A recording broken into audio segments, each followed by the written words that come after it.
So this video is on the solution to that temporary probe that I've installed here, which is again is just a screw that I installed here just to verify that my ohmic circuit that I designed was going to work. So I knew that again I wasn't going to be able to use that. It's not the most efficient way of doing this, and I knew I had to come up with something different. Thankfully, for me anyways, when I purchased the Thermodynamics Cutmaster 40 plasma cutter, it came with this torch. And this torch is an SL60 torch. Okay, it's rated at 60 amps, so it'll handle it's more than adequate as far as current handling capabilities for my plasma cutter, because my plasma cutter tops out at 40 amps.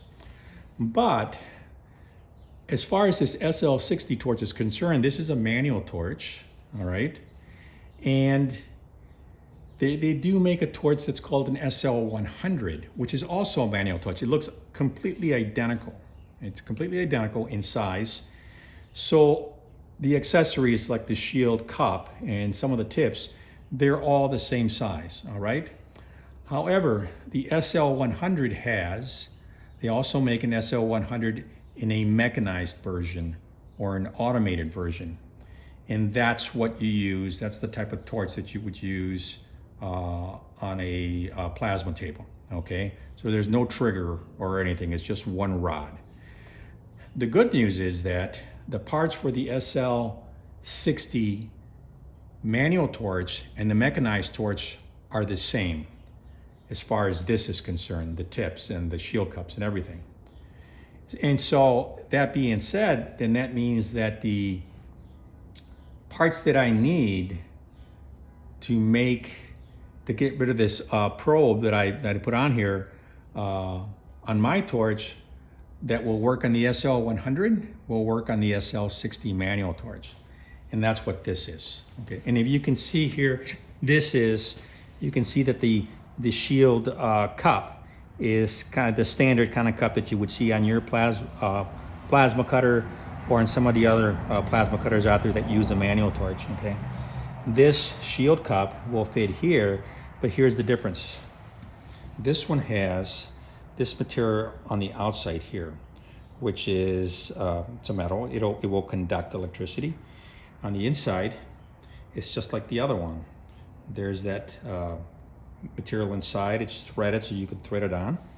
But the difference here is that this material on the inside, this metal here, is completely isolated from this on the outside. And you can't see here, but it's part of this housing material, and there is a break between this metal as it is attached there to the cup and this one on the inside. So again, this is completely isolated from this, and that's what we need.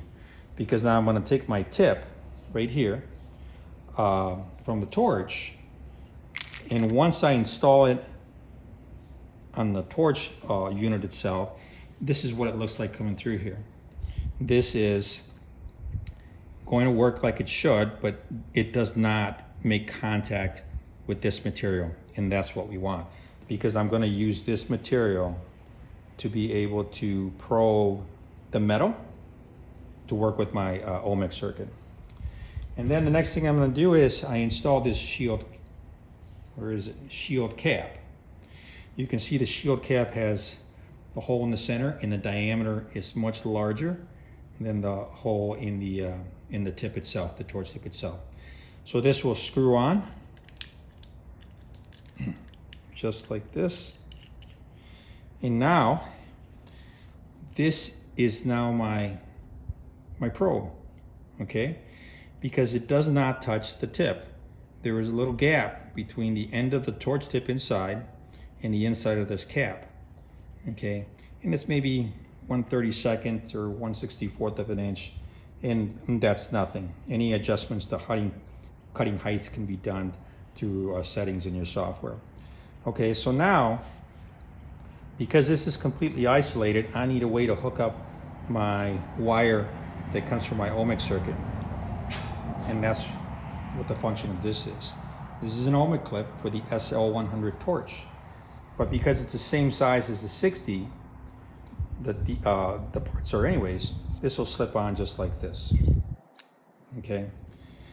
This lip here will conduct as soon as it touches this material, and because this cap is screwed in to that outside end of the cap there, of the shield cup, I should say, it provides conductivity from here all the way to the Ohmic clip.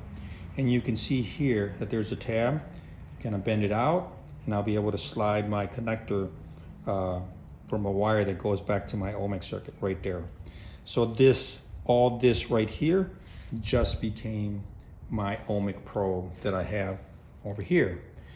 Not having to worry that the tip is going to touch, because internally it's not going to touch.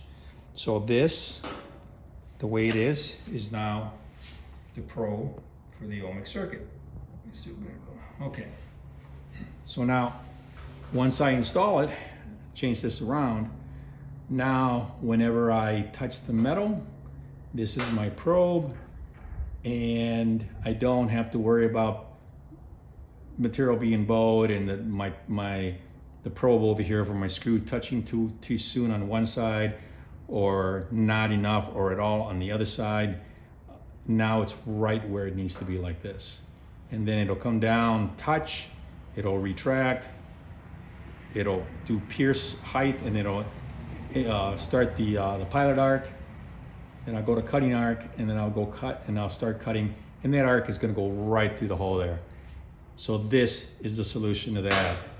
And as soon as I get all this switched around, I'll make a video of that and show you how that works out.